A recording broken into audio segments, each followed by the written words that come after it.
Hello. Today I'd like to do a general mental health tip, something to think about.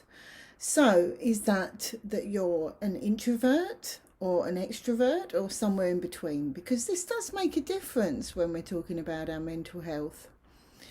If we're an introvert, we prefer to stay in more. We're probably more quiet. We're used to amusing ourselves, and that's absolutely fine.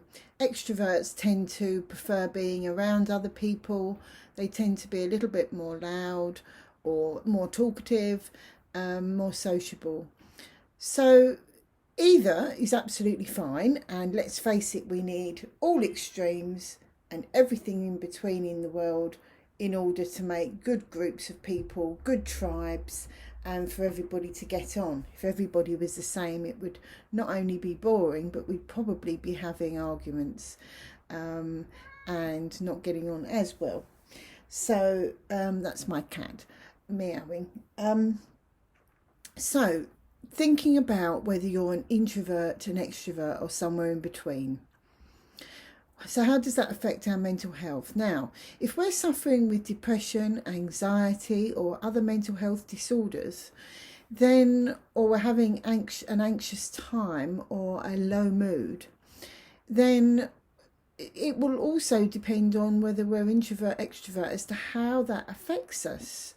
So if we're thinking, well, I'm in a low mood, I've got low self-esteem, etc., etc., it might affect us much more if we're an extrovert, because it's keeping us away from what we would normally be doing, whereas an introvert would generally be more, not reclusive, but more staying on own or in small groups of people.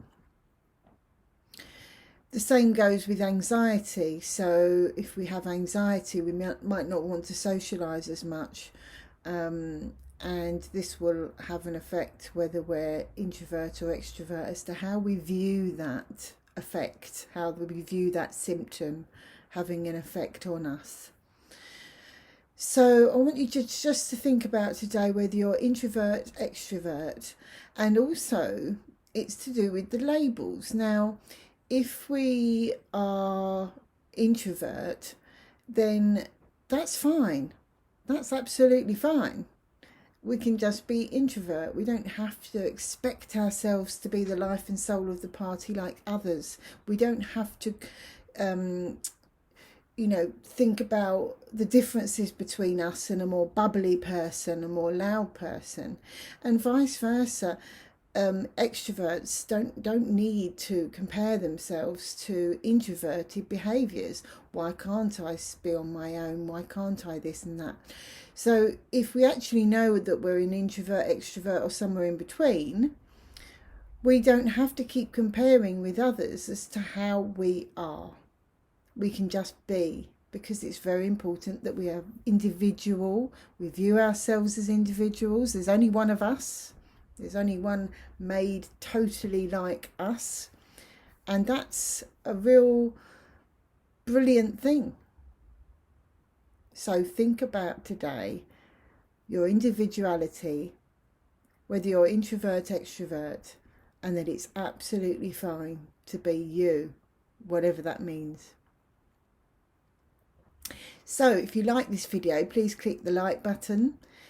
You can subscribe to see more of my mental health videos, readings from my books, and all sorts of other stuff as well. So I've been Sandra Dean, and I will look forward to seeing you soon. Thanks very much. Bye-bye.